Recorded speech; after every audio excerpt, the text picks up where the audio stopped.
नमस्कार दोस्तों, मैं बलदेव एक बार फिर से स्वागत करता हूं आप सभी का अपने यूट्यूब मंच पर। तो आज की बड़ी खबर, उत्तर प्रदेश 10 में 10 सीटों पर उपचुनाव होने हैं विधानसभा का, और उन्हीं में से एक सीट है अयोध्या की मिल्कीपुर सीट।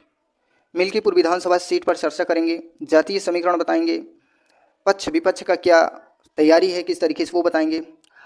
आपकी क्या राय है कमेंट बॉक्स में ज़रूर बताइएगा। तो चलिए हम बताते हैं। उत्तर प्रदेश में 10 सीटों पर विधानसभा का उपचुनाव होने हैं, जिनमें से एक सीट है अयोध्या की मिल्कीपुर विधानसभा सीट।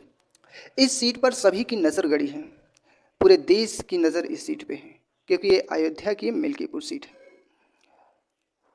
हालांकि इस सीट पर सूबे की मुख्यमंत्री भाजपा की, चाहे वो प्रदेश सरकार हो या केंद्र की सरकार हो, सभी की पूरी प्लानिंग, पूरी तैयारी है इस सीट को जीतने के लिए।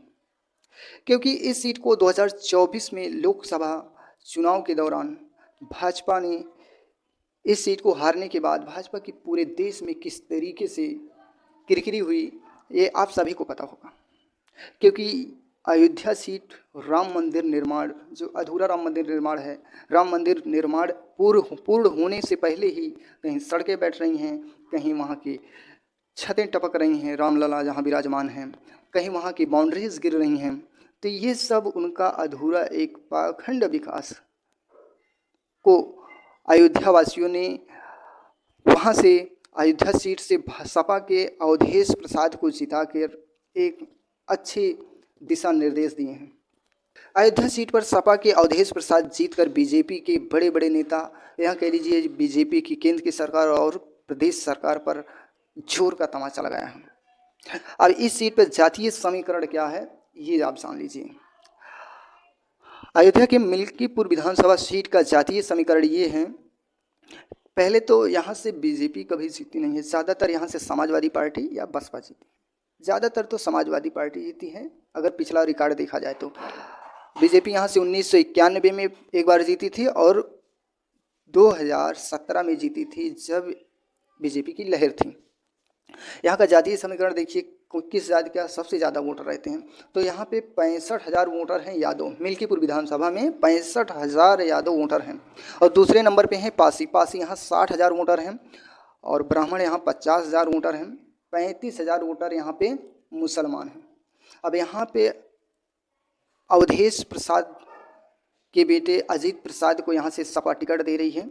तो यहाँ पे अवधेश प्रसाद के पुत्र जो अजीत प्रसाद पासी हैं, वो पासी समाज से आते हैं। तो पासियों का 60,000 वोट, यादव का 65,000 वोट, और मुसलमान सपा के कोर वोटर माने ही जाते हैं, तो 35,000 वोट यहाँ पे मुसलमान का।